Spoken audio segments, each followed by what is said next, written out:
In 23 days, voters head to the polls to pick a president, members of Congress, local legislators, and a number of state propositions and local measures. This 17 News in-depth political debate is to help inform you about our two local candidates for California's newly drawn 23rd Congressional District, where incumbent Republican Representative Kevin McCarthy squares off against independent challenger Terry Phillips.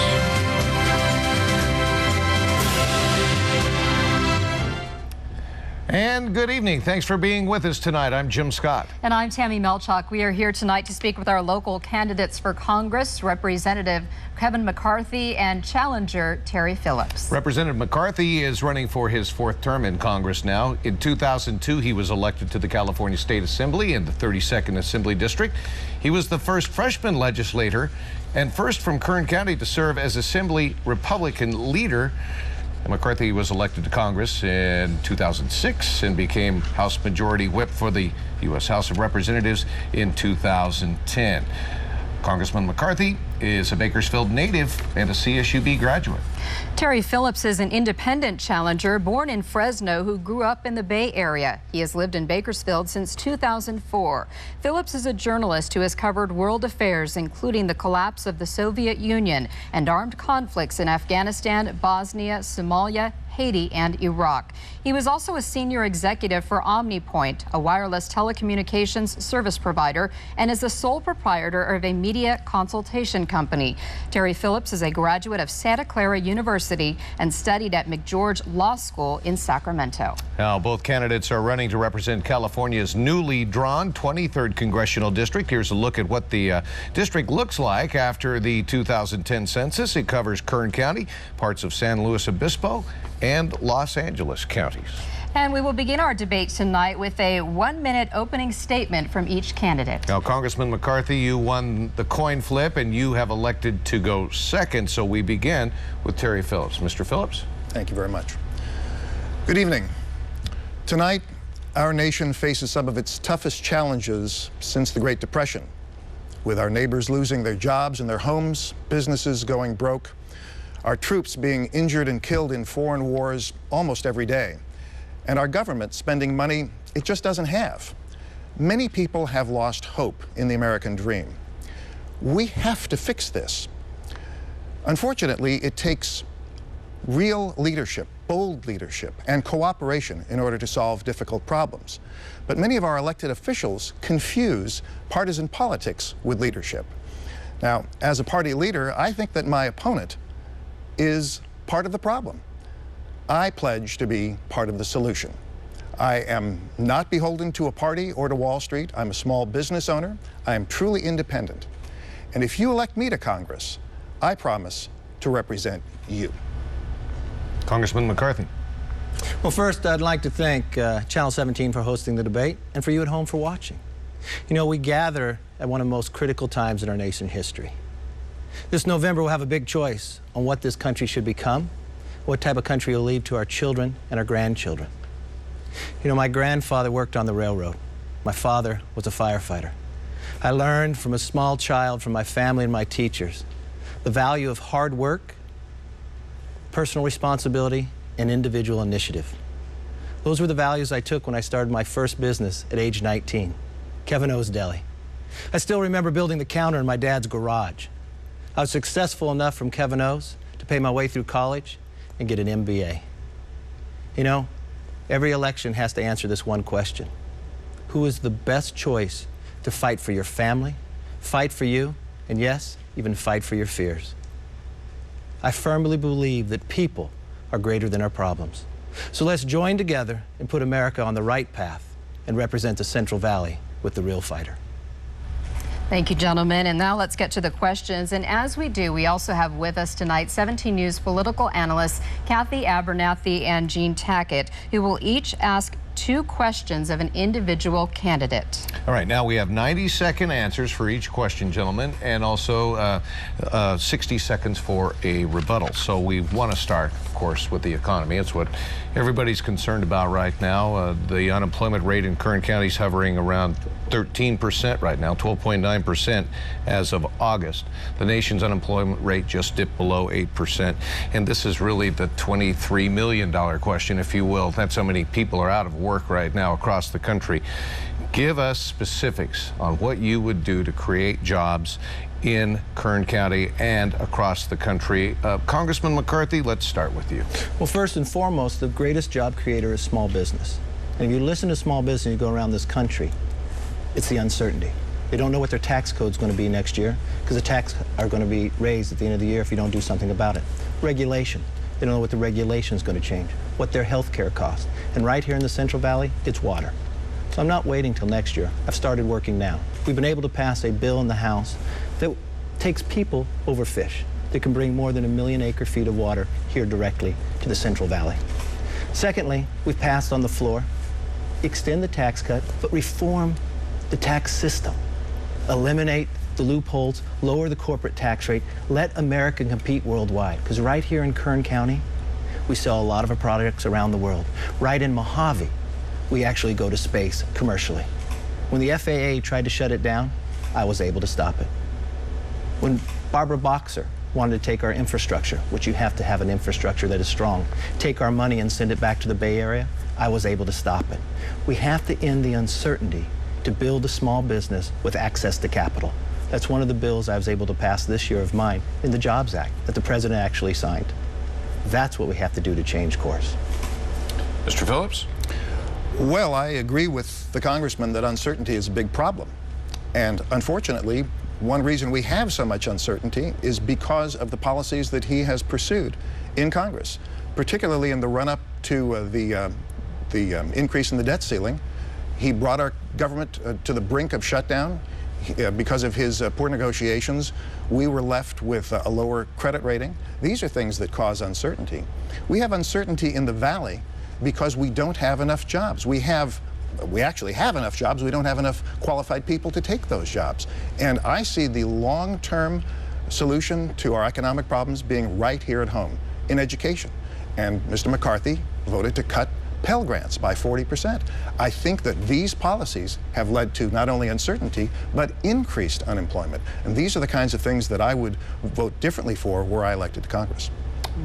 Congressman, you were raising your hand. You want to rebut something? Well, there? first, I like to have a debate, but I like to have a debate of facts, Terry. When I came into office in 2006, the Pell grant was $4,050.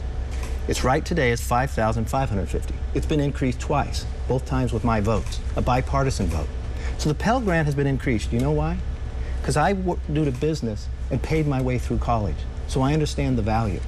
Today, Judy and I are sending our son to college, so we understand the cost. I understand what education can do, but I also understand the facts are true. I voted to raise the Pell grant. All right, and let's... May I respond to that? If you'd like to, sure. Well, you know, you can, as Mitt Romney, your presidential nominee, said, you can choose your house and you can choose your car, but you can't choose your facts. And you might have voted once for Pell grants, but you have also voted against Pell grants to cut them by 40%. That's the congressional record. And we can, you know, both pick and choose what facts we like. But college students at your alma mater, at Cal State Bakersfield, have complained to me that they risk not being able to finish college because of your votes in Congress. Mm-hmm. That's the record. What about this 40% cut in Pell grants? Congressman, what's he talking about? The facts are clear. 2006 Pell grants were $4,050. I've been in office 6 years. Pell grants today are $5,550. I don't know what math you went to, but that's higher. Right now, Washington spends too much. I know my opponent said the other day he didn't know how much we spent or how much we brought in. We bring in $2.45 trillion, but we spend $3.55. That's $1 trillion a year we borrow, mainly from just five countries, a lot of it being China. I think we need to control what we spend. That means everything has to be on the table. But I increased the Pell grants, but at the same time, we're going to control the spending and grow this economy. All right, let's move on to the next question, also having to do with the economy. We've had a lot of businesses leave California over the years, basically saying it's not a business-friendly state and they want to go somewhere else. And of course, that's taking a lot of jobs out of California. So what do you plan on doing to get businesses to stop leaving California? Mr. Phillips, we'll start with you. Well, one of the first things that I would do is reverse the policies that my opponent has voted for in terms of the way that we deal with our own tax money. California is a net exporter of federal taxes. We get back about 79 cents on the dollar. We have sent, over the last 10 years, about $300 billion to Washington, and we've only gotten back a fraction of that. I think part of the job of a congressman is to make sure that we at least get $1 back for every buck that we send to Washington. It would make California a much more competitive state if we weren't running this huge deficit. That is a big problem for our state. But we can solve that problem in part by getting the money that we send to Washington reinvested here. We've been given opportunities to do that, and my opponent has fought against them. And I'm sure we'll talk about high-speed rail this evening. That was one of the most egregious changes, I think, in his voting record. He started out being in favor of it. I know he'll say that the economics of the state have changed. That's partly because of his votes. Well, we're getting ahead of the... We're putting yeah, it... we'll get back to that. But it's all related. Yeah. All right, Congressman, your response. How would you keep businesses here in California? First, you want to create business. You want to stop driving them away. You know, California has 37 million people, 12% of the nation's population. But we have 32% of the nation's welfare population. We get almost 50% of our revenue in the state from 144,000 people out of 37 million. You don't drive away the job creators. But first and foremost, you don't sit back. We're an energy community.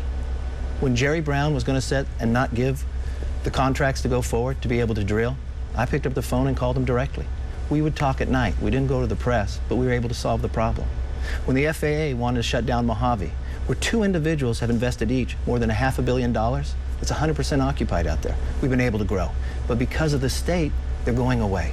We need to fundamentally change the tax system in California and the regulatory system in California to bring common sense so people will take a risk here and not move to Texas. All right, gentlemen, this Congress, which you're a member of, has been criticized as really being a do-nothing Congress, especially in this session, that this Congress is known for kicking the can down the road and will only act when a crisis presents itself. Case in point, the fiscal cliff that is approaching. We're looking at automatic spending cuts and new taxes that will kick in at the beginning of the new year unless Congress takes action. And I'm just curious, is this going to be real action or is this going to be a stopgap measure? Why hasn't Congress, two-part question, what's it going to be and why has it taken Congress this long to act on an issue that is so greatly important? Some say if we don't do anything, we're going to be facing another recession. It's true, it's a fiscal cliff we should not wait for. So let's see what has taken place. Congress is made up of the House and the Senate. The Senate has 39 jobs bills passed by the House that's just sitting there. But let's talk about the fiscal cliff. The fiscal cliff first is the tax codes. Are the tax cuts going to go and be increased? Well, what has the House done? The House has passed where we've extended them for a year with a time frame to reform the entire tax code and set a structure for it. There is sequestration. So what has the House done? The House has passed a bill to take and protect the military when it comes to sequestration. So the House has acted, the Senate has not. So we don't believe you should wait. I believe we should get the job done. And that's the work we've done. But the most egregious thing of all is our budget. The number one thing government should do is pass a budget. In 4 months and taking the majority, before the majority, Democrats never did. We passed a budget, even tackled the tough questions that would balance and pay off the debt. The president proposed a budget. No one has even voted for it. Not even one Democrat. They all voted against it. The Senate, again, which is craved into Congress, has never even proposed a budget. We need to make fundamental change. There's checks and balances. The House has done their work. We need to need the Senate to do their work as well. We'll see what happens after the election, I guess. Mr. Phillips, what about the fiscal cliff and the performance of Congress? Well, let's talk about that fiscal cliff. That fiscal cliff, the result of the Budget Control Act, should never have been passed. Mr. McCarthy was one of the champions of that act. He likes to blame the other party. He always likes to blame the other party whenever he doesn't like the results. But the fact is, he voted for that bill. And that bill should never have been passed. That bill jeopardizes our national security. We risk having our armed forces in a lower state of readiness than ever before because of sequestration. He voted for it. And I don't know why he's now saying we should have done something differently or we should do something differently. It's his votes. It's not only the other party. And by the way, those jobs bills and other bills that he says the Senate isn't passing, they all contain, or many of them contain, poison pills. For instance, getting rid of the Health Care Act. It's really easy to say that you've passed legislation in the House when you know that the Senate will never pass it. These are games. These are political ploys. This is not the way our country is supposed to be solving problems. We're supposed to be working together, Democrats, Republicans, and independents. But all I see in the House of Representatives is two parties sitting on opposite sides of the room refusing to work together. This isn't democracy, and it's not working. This needs to change. And every one of those 39 bills, because every one of those 39 bills passed with bipartisan votes. You can't count one or two Democrats as being bipartisan. That's I will tell you, my bill passed with more than 300. You can't change the 300 Democrats. There aren't 300 Democrats. There's 435 in the House. So there's 300 people. 300 people yes, for it. And most of them are Republicans. That's what makes bipartisan, when Democrats and Republicans But when you put a provision in a bill that you know is going to be rejected, that's not bipartisanship. That's not what those bills have. That's just a game. It's just a game. All right, we want to bring in our political analysts now, Cathy, Abernathy, and Jean Tackett, and we're going to go ahead and start ladies first here, and Cathy is going to ask a question of Mr. Phillips. Mr. Phillips, if you're elected in November, most pundits will tell you you're going to join a majority Republican House when you get there. They will pick committee chairs. They will pick the members of the committees. The Democrats will get a minority of those seats and on the committees. So you will have to choose. You chose to run with neither party, so you'll have to choose which party to caucus with to get those appointments. Which party would you choose, and why didn't you run on behalf of that party? I love political pundits. They always know what's going to happen before it happens, and half the time, at least, they're wrong. Because, of course, there are pundits from both parties, and somebody's got to make a mistake. As far as caucusing is concerned, I'm running as an independent. I am an independent. Most people I talk to, whether they're registered as Democrats or Republicans, tell me they're independent. They really don't want to be part of this partisan mess that we have in Washington. When I'm elected, if I'm elected, I will remain an independent.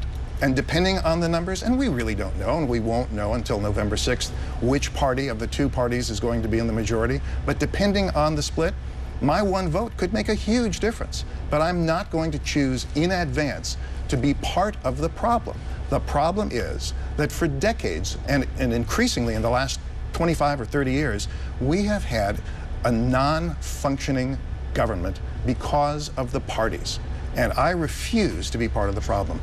That's why I say that my opponent is the problem. As the leader or a leader of his party, he puts party interests ahead of our country's interests. It's a violation of the U.S. government code of ethics that requires, in its first provision, all government officials to put loyalty to country ahead of loyalty to party. If your job in the House of Representatives is to corral your fellow party members to vote the same way as you do, and you yourself vote 97% of the time with your party. No party's perfect. You cannot possibly say that every single position that the Republican Party takes is right and that the Democratic Party takes is wrong, or vice versa. We need cooperation. We're not getting it. All right, and Jean, now it's your turn to ask a question of Congressman McCarthy. Congressman, we're experiencing a terrible situation with returning veterans and active duty military of a very high suicide rate. It's well documented, and in some cases it's higher, more suicides than actual active duty people who are killed in service. Have you thought about this, and do you have any plan where we may be able to reduce this high rate of suicides in both our veterans and also our active duty personnel? Great question. What we're really referring to is PTSD. And also traumatic brain injury. There's been roughly 1.5 million men and women that have served us for the last decade in war. That's roughly, if you look at the statistics, you're going to have 300,000 people affected. The number one thing you first have to do, when I've been studying this, you've got to diagnose it early. So it means you have to screen it. And one of our challenges is you get screened when you leave. But when you leave, you want to get home. And you're also youthful, young, and think nothing's wrong with you. So you miss it and it comes upon later, and sometimes it's a spouse that finds it. So I propose to be screened later as well and look even different. And we've taken it a step further. In the appropriation bill, in the military con bill, we've added $35 million, because how we treat them may not be the best. We need some research at the same time into this. Every single war we've been in, there's been a new trauma coming back, a new way of a disease or others that we have to treat. This one I want to get ahead of. So we've been able to add the money. Unfortunately, the Senate did not act, so it's sitting out there. I want to see this brought to fruition. I want to see us have the research and development, but I also want to see that we're able to diagnose it earlier. That's why I've been working with Mark Ashley right here at our Center for Neural Skills when it comes to traumatic brain injury as well. If I may follow up on that, the problem that Mark Ashley has encountered and has been battling for years is with the insurance providers, in that when a person, whether it be a civilian or a serviceman, suffers a traumatic brain injury, insurance companies do not cover that person, the carrier of the policy, for the full term required to achieve productivity and to get back into society. A lot of these people with TBI have to go back and start learning their ABCs again and learning shapes and how to count to 10. And so that rehab period is 18 months. That's a conservative estimate. A lot of insurance plans curtail their coverage to half of that. What would you, as congressman, do to change and get the insurance business, the insurance industry's attention on this and exact some change so these people get back into society rather than living at home in assisted care? Texas has a model that works pretty well when it comes to TBI. When I talked to Mark Ashley, the other reason you have to get it sooner. So we have proposed, we talk about new health care, repealing Obamacare. We wipe away the threshold that stops the insurance company from doing that. You want to be able to treat the person all the way through. You also want to be able to have the individual pick their doctor, because lots of times they run them around and it takes too long in the process. We want to empower the individual to also select the doctor. It doesn't matter who they have as a doctor, though, Congressman. If their insurance company doesn't cover the rehabilitation, that's why we take the limit away. But the other most important part is how you are treated. If you sit with Mark Ashley, it's very important who treats them. We had a tragic accident here with a local individual, Sam, wounded in Afghanistan with a brain injury. I talked to the parents, and the first person I called after that was Mark Ashley. To talk to him, because I want him to get the very best care. I want him to have and they have told me in Walter Reed they're getting the very best care. Next week, hopefully, I'll be able to see him. But you want to make sure, true what you're talking about, that the insurance company doesn't break it, but also who treats them and how soon you're able to be treated. And another part of the problem is these veterans live in rural areas. They don't have access. Let me pose the same question to you. And if I may, part of the problem here is we're closing the barn door after the horse is out. The real problem is that we're, first of all, sending young men and women into combat without being properly prepared. We've never followed the Pell doctrine with respect to Iraq and Afghanistan, and I strongly disagree with my opponent's votes on those two wars. We should have made absolutely certain that we had a clear definition of the mission, a clear definition of victory, a clear exit strategy, support. We didn't do these things, and that's one of the main reasons why we're having these problems today. What's worse is that, as you might know, the Iraq and Afghanistan veterans have given my opponent a D rating on his votes. He has not lived up to his responsibility to take care of veterans when they come back. The suicide rate you were talking about, we've got 18 veterans every day committing suicide in this country. That's unconscionable, and the main reason is because they're not getting access to mental health care soon enough. Some of them have to wait as much as 1.5 years or 2 years because the funding isn't there. I appreciate the fact that my opponent wants to cut the expenses in government. We all want to cut expenses in government, but we have to be smart about it. The people who have sacrificed, in some cases, everything, including their lives, and their families who've sacrificed so much, deserve better. And if I were in Congress, I would not be voting to cut, as my opponent has, the request that the VA made for housing, for new construction. He gave them 10% of what they asked for in his vote. I think these are bad votes, and I would vote differently. Jim, I can't let those go by. Rebut if you wish. I'll be gladly. Let's rebut with the facts. We increased the questions PTSD. We increased it by $35 million. That's not a subtraction. In your bill, but it didn't pass because it passed the House. Passed the House. It passed the House. That's not a law. Terry, passing the House is not sufficient. I'm not a senator, okay? I understand, but I you're have a responsibility in the House. Secondly, first time someone came and brought me something about our VA clinic, I didn't wait a day.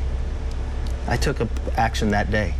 And why there's an investigation today in there? Not with what the VA told us back, because I went directly to the committee and had the IG investigate. You're talking about the personal information that was supposedly taken from the VA by a doctor. Exactly. VA gave a report. I have not settled for that. The other thing, we have an audit on how the individuals are being treated down in Sepulveda. That is a bipartisan letter that created it with an investigation and an audit. So you can never attack me, because from my belief is there's nothing greater we can do is taking care of our veterans that defend our freedom. And I stand up for my patriotism each and every day. If only he would work with the other party. But unfortunately, one party in one house cannot pass laws. And I would hope that after 6 years of serving in the United States House of Representatives, that my opponent would understand that you require real bipartisanship. And passing bills in one house, knowing in advance that they're never going to get through the other house and that they won't be signed by the president, means you're not succeeding, that you're failing as a leader, not just of your party, but of our country. We need better than that. Okay, we're coming up on a break here. Let me just ask one more question on this vein, though. Yes. What's become of statesmanship in our Congress? Let me start with you, Congressman. I mean, really, there seems to be a dearth of compromising going on there, and everybody seems to be pretty polarized. What's happened to statesmanship? It's a polarized place, but I don't sit back and take that. You know, when I was a freshman, you know the first thing I did? I created a bipartisan caucus of just our freshmen with a Democrat, Ed Perlmutter from Colorado. I bought the dinner, and I'd bring us to dinner, and you know what I'd do first of all? We wouldn't talk anything about politics. Why? Because I wanted us to get to know each other as people. Because we're going through the same walks of life away from our families and others, and we bonded. You know what else I created this year? A bipartisan caucus for California. And it wasn't that I went to some other group and joined it. I'm the founder. Did you invite Harry Reid, though? Harry Reid's in the Senate. You know who I did invite and started it with? Karen Bass, the former Speaker of the House in California. And you know where we had it? It wasn't in some other room. It was in my office. So I am building what I believe is a framework that can get us there. My responsibility is the Central Valley, and I'm going to fight for that. I'm going to fight because we can't continue to have $1 trillion part of deficit. I don't believe in the high-speed rail. I don't think Obamacare and government takeover is the right thing to do. Those are the values of where I've grown up my whole life. That's what I'm going to fight for. At the same time frame, I'm going to make sure it works. I'm not going to change my principles or my appearance just to run for office. Shall we talk about statesmanship? On January 20th of 2009, while the President of the United States was being sworn in, my opponent met with a group of Republicans at a restaurant in Washington, D.C. I think it's called the Caucus Room. And at that meeting, this is documented in a book by Robert Draper called Do Not Ask What Good We Do, they all agreed that they would vote against every single bill proposed by the other party. Where'd you? In Robert Draper's book. And he's never denied it. I assume. Let me answer it and I'll tell you the truth. Well, okay, but that is what has happened to bipartisanship. It's an extension of what happened to our Congress in 1995, when members of Congress left because bipartisanship was brought to an end. And that's what we're seeing today, the end of bipartisanship in Congress. See, how are we going to solve our problems if we take what he says, you take a half-truth and you spin it in a way to run for office? You know what that dinner was? It was a group of Republicans because Obama was being sworn in and they were having their dinners and we weren't invited to anything. So we got together. But you know what we said? And I'm quoted in the book, and you could talk to Draper.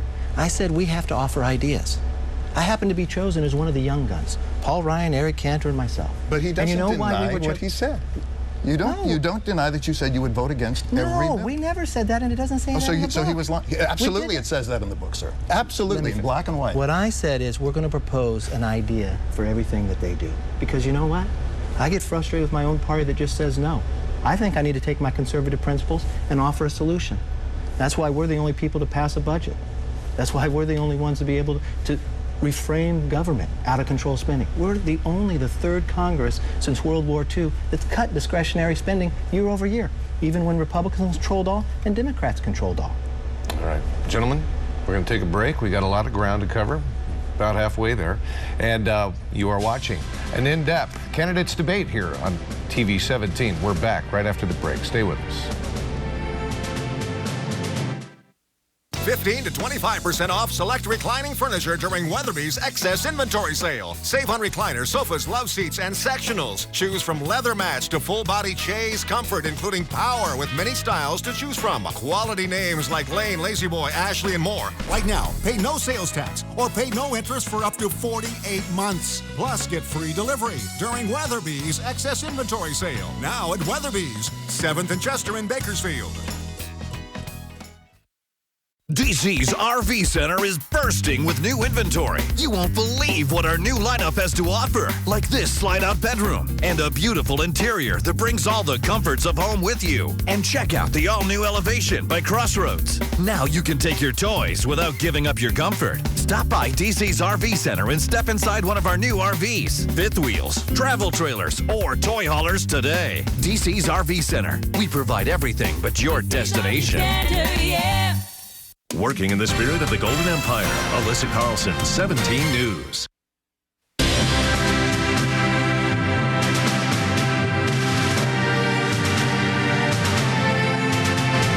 And welcome back to 17 News in-depth political coverage. Tonight we are talking with the two candidates for the 23rd Congressional District, Congressman Kevin McCarthy and challenger Terry Phillips. All right, gentlemen, we have some other issues to discuss here. I think we should start perhaps with high-speed rail. I know where Congressman McCarthy stands on this issue. And let's start with you, Mr. Phillips.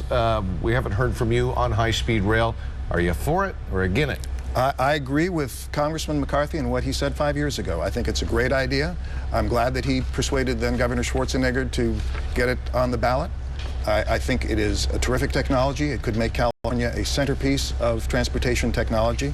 The problem I have with it is that the proposals have been imperfect. The authority hasn't engaged the community very well. They're starting to do that now, and there have been a lot of meetings, especially right here in Bakersfield, to try to find the right route and the right mix of employment. We've got a lot of union and non-union employees who want to work on this project. About a third of the money will go to help small businesses. I know my opponent is in favor of that. So there's a lot of good things coming with this high-speed rail. It's been funded in part by the federal government, in part by the state government. Now, he likes to say that you would not buy a house if all the money that you had was to pour the foundation, and he says it hasn't been fully funded. Well, that's kind of a funny thing to say, because I don't know how he bought his house, but most of us, when we buy a house, don't have cash to buy the whole thing in advance. Most businesses don't work that way. We pay for things as we go along. High-speed rail has a lot of pluses. It has some challenges too, but the fact is that this is something that will help us tremendously, and not just here in the Central Valley. It'll help the whole state.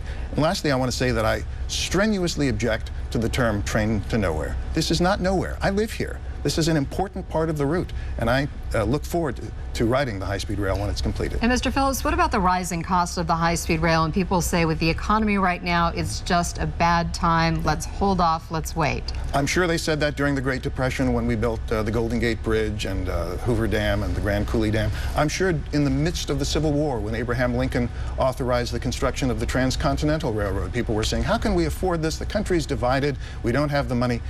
You know, we Americans don't believe in impossibility. I've traveled around the world, I've worked around the world. The thing that people most admire about us is we don't accept the notion of impossibility. We landed on the moon because everybody else said it was impossible. We didn't accept that. And I know we can do this with high-speed rail too. We've got to do it right. But simply saying no, just because we don't have all the cash in our hands right now because there are a few problems, is not a solution. Saying no is not American. We don't believe in no. We believe in yes. We'll find a way to do this, but we have to do it together. Again, I think the problem here is that we started out with a Republican governor in California whom my opponent supported, and then we had a Democratic governor whom he opposed. And so between 2007 and today, his policy shifted from supporting high-speed rail to opposing it. All right, Congressman, is high-speed rail a bold vision or a boondoggle in your opinion? It's a boondoggle. Let's look at the facts. And you know, this is the perfect part of the campaign. If you support high-speed rail, vote for Terry Phillips. If you believe you want to look at how your government spends money, I'm opposed to high-speed rail, and let me state the facts. First, it came before the voters, and it said it was only going to cost roughly $33 million. $9 billion for California money, right? And it's going to have private sector money added. No private sector money in. It now costs roughly, they say, about $68 billion, could cost us as high as $100 billion. It doesn't even cover San Diego. You take the numbers, they will subsidize everybody who rides that train. Just to go out and bond this money, we have a ballot on the proposition on the ballot today, Prop 30, that asking to raise taxes. Otherwise, they're going to cut the education system. If you build this train and you go to bonds, you're going to have to cut the education system. So you want to cut schools to build a train that won't finish the process. Secondly, why didn't you go back to the voters if it cost more and if you weren't going to be able to fund it all the way? Secondly, I know you're not from Bakersfield. I know you haven't lived here long. But where that cuts through in the Central Valley is the heartland that feeds the world. Where that goes through is our heritage. Puts it right by Bakersfield High School, takes part of it down. I don't think a high-speed rail should go right by a high school either. And if you think you're going to change it after the fact you voted to go through, that's not the case.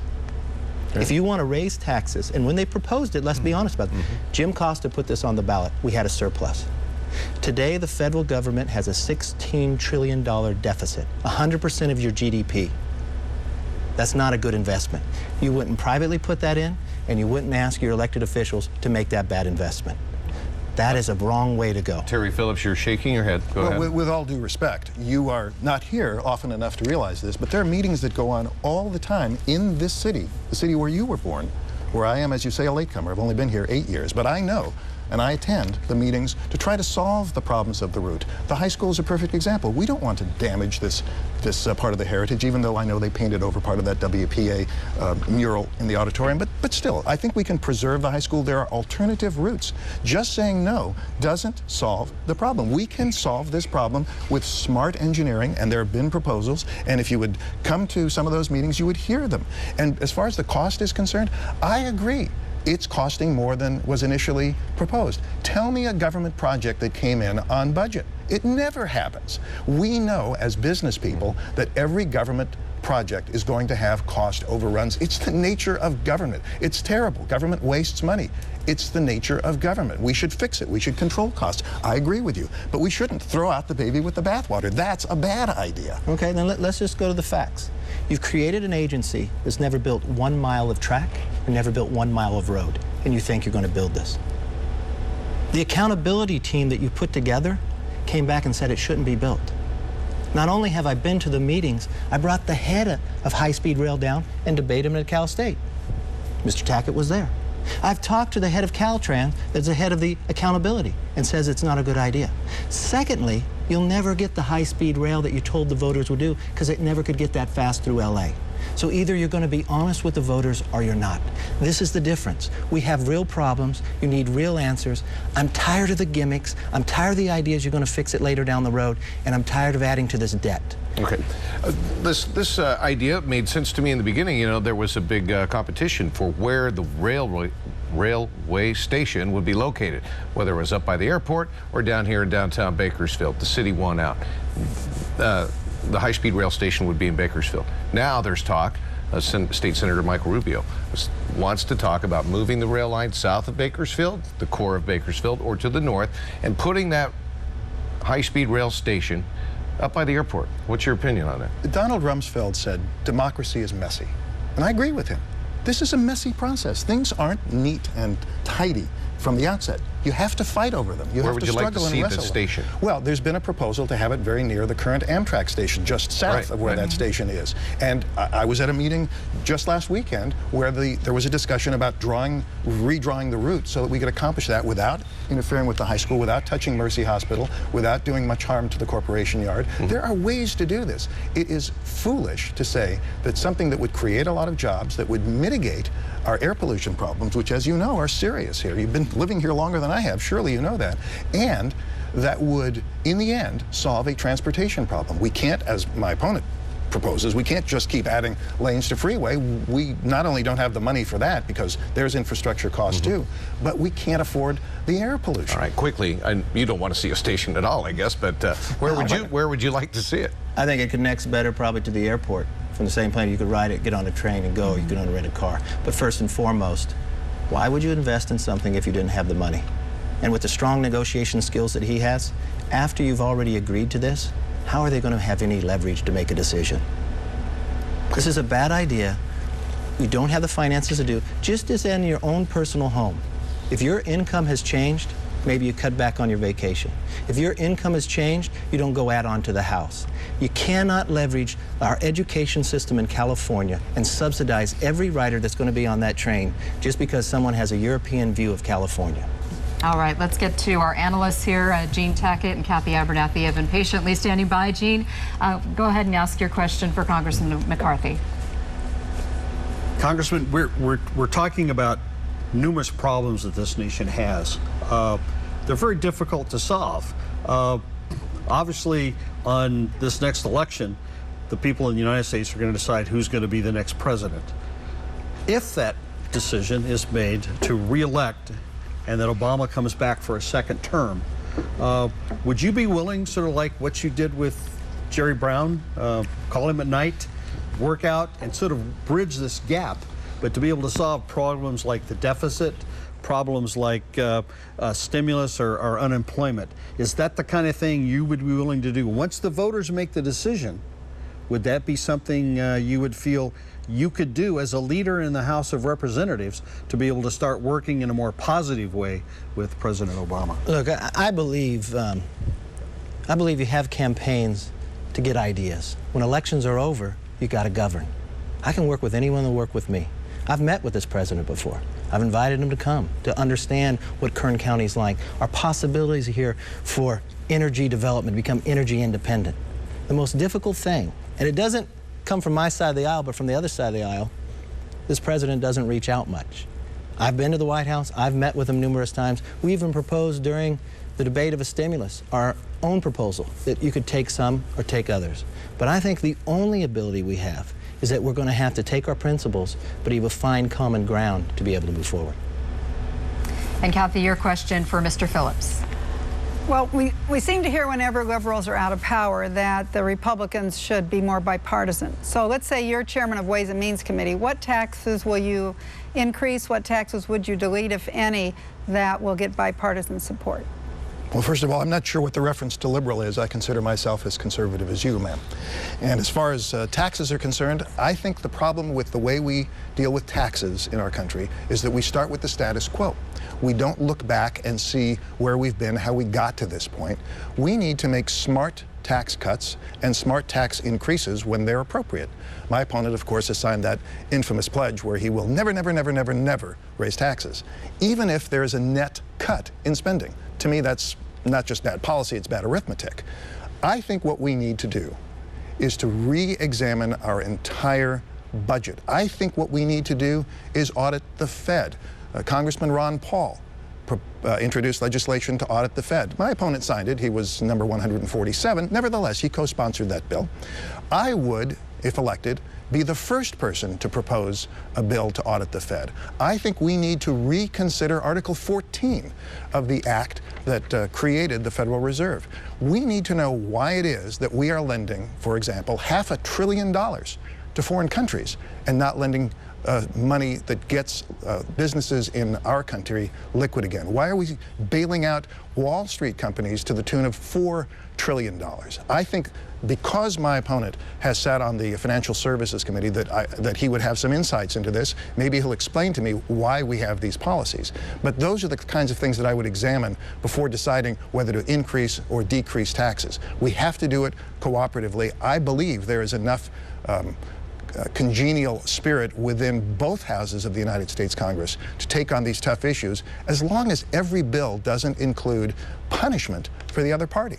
Fortunately, I don't really care whether a person is a Democrat or a Republican, because I'm neither. I'm willing to work with both parties. As a trained person in conflict resolution, I know how to bring people to the table. It's not just inviting somebody to dinner, but it's working day after day to make sure that we're serving the interests of our country and not just our party. All right, let's switch gears here. Immigration reform. Gentlemen, I want your thoughts on the DREAM Act or some other similar type of measure that would allow undocumented immigrants in this country who were born in this country to stay in this country, to have a path to citizenship, if you will. What are your feelings on that? Some would call it amnesty, whatever, whatever label you want to put on it. But the philosophy and the approach, the policy issue is at hand. Where would you come down on that one? As the son and grandson of immigrants, I can tell you that my parents and grandparents, my mom was born in New York, but my father and all four of my grandparents were born overseas, and they worked very hard to make sure that I could be born an American citizen, that I would have the blessings of liberty that this country provides, that I would have a good education in this country. The same things, by the way, that my opponent has enjoyed, a good public education right here in Bakersfield, as he has had, and I went to public school as well. I don't think that depriving people of the opportunity to become good Americans makes any sense at all. We can't continue treating people as potential criminals just because they're not born in this country. It is true that the rule of law is very important.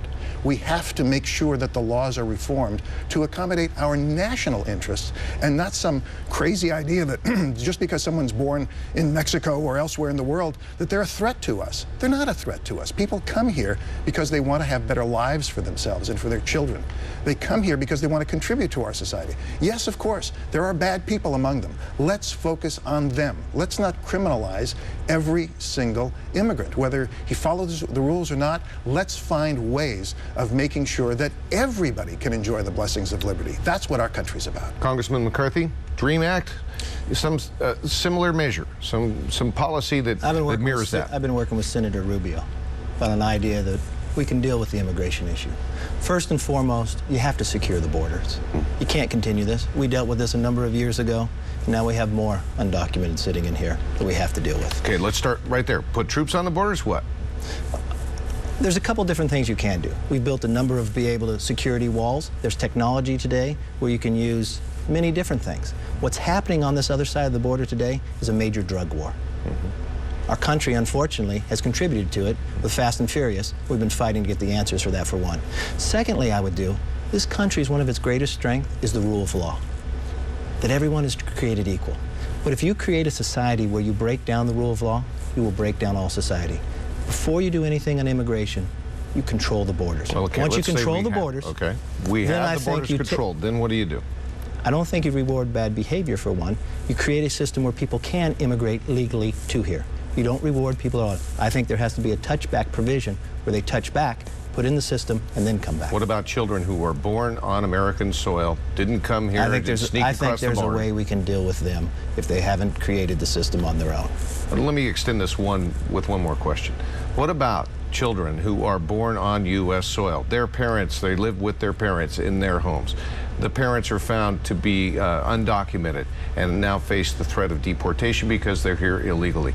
Would you favor uprooting that home, that family, in order to enforce the immigration law? Of course not. Of course not. A fundamental principle of our country is to keep families together.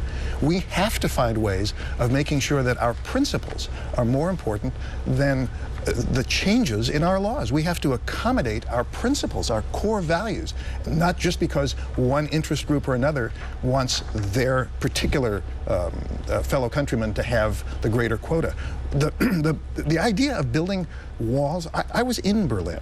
I don't want the United States to turn into another divide between East and West, or in our case, between North and South. We need to be embracing our neighbors. The way we solve the immigration problem is by getting to know our neighbors. The way to solve the drug problem on the other side of the border is not to build walls, not to treat them as the enemy, but to solve the problem of drugs. You solve the problem of demand, not supply. We've been suffering from drug problems for centuries. You wouldn't have your federal government give the drug runners guns, and you wouldn't deny the fact that you did. But that program was created under the Bush administration. Regardless of whoever created we'll put the blame where it belongs. Then if you're really bipartisan, let's get to the answer of it. And let's not let our Attorney General hide from the fact. Regardless, I wasn't in office, but if our government has done something wrong, let's own up to it and solve it. How many Mexicans have been able to be killed on the other side of the border based upon our government giving them guns and this administration hiding from the facts? I agree. But the solution to that problem is not to put people in an untenable position when you divide families. All right, we're getting a little short on time. We want to cover a couple other topics. Go to foreign policy here. Let's talk about our dependency on foreign oil. This has been something that has been debated for so long, and so many different things have been tried. Mr. Phillips, how would you propose trying to curb this country's dependency on foreign oil? Well, we have some great opportunities for energy right here in our district, and I know Mr. McCarthy knows at least as much about this as I do. He's been intimately involved in wind energy tax credits. He voted against them, but I think that Tehachapi, where we have a lot of those wind farms, and he supported some of those measures but opposed others. I think we need to have a more all-embracing policy, not just for oil, which we're never going to stop pumping oil. We pump 10% of the country's oil right here. We'll continue to do that. But we need to go far beyond petroleum. We should be the Saudi Arabia of solar power and of wind power. But how do we get there? Through incentives for the producers here. We're not building those products here. The turbines that we see down in the south part of this district are imported. I think a lot of them are made in Germany. We should be providing incentives, tax incentives. That's something the federal government can do so that we have construction of not just erecting the towers, but constructing the material here. And we need to go further than that. I would like to see, I wish Mr. McCarthy had done this when he was in the state legislature. I'd like to see a bill proposed in California that would require or that would provide incentives to put solar panels on every new construction in the state. We could solve a lot of our energy problems taking advantage of the resources we have today.